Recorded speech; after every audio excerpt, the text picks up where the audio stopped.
Daha iş yapacağız şurada.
Selamünaleyküm Orhan Ustam.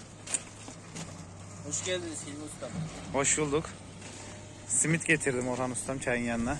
Teşekkür ederiz. Kaç dakikaya hazır? Çayımız 15 dakikaya hazır. Şöyle bir aç kapan da bir izleyicilerimiz görsün. Yüz binlerce kişi izleyecek seni. Evet, 15 dakikaya hazır. Orhan Ustam, bu çay demlemek için ne sertifikası gerekli? SRC 5, SRC 6, 7, 8, 9, 10 Evet. yolu var. Gideri var. Taliplisi çok değil mi bu çay? Tabii ki, tabii ki. Evet Biz usta. başlattık ama yerimize göz koyan çok. Evet Orhan Ustam. En başta Ekrem Bey. Buradan yüz binlerce kişi sizi izleyecek. Söylemek istediğiniz bir şey var mı? Reklam falan yapmak ister misiniz? Yok, sağ olun. Teşekkür ederim Hilmi Bey. Ücretsiz reklam diyorum bakın. Seven Besi çiftliği. Sağ olun. Kurbanlıklarımız bitti mi? Kurbanı satışlarımız bitti bu sene. Tamam. Seneye bekleriz. Tamam inşallah Orhan Ustam. Görüşürüz Orhan Ustam. Kolay Görüşmek gelsin. üzere, Hilmi Bey.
Orhan Ustam oldu mu çay?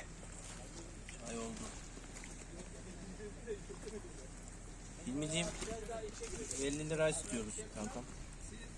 50 değil 100 de veririz ustam. Sıkıntı yok. Tezgaha atabilirsin. Evet bereketlensin abi. Ne güzelmiş. Kaçarmış. Yiyin abi.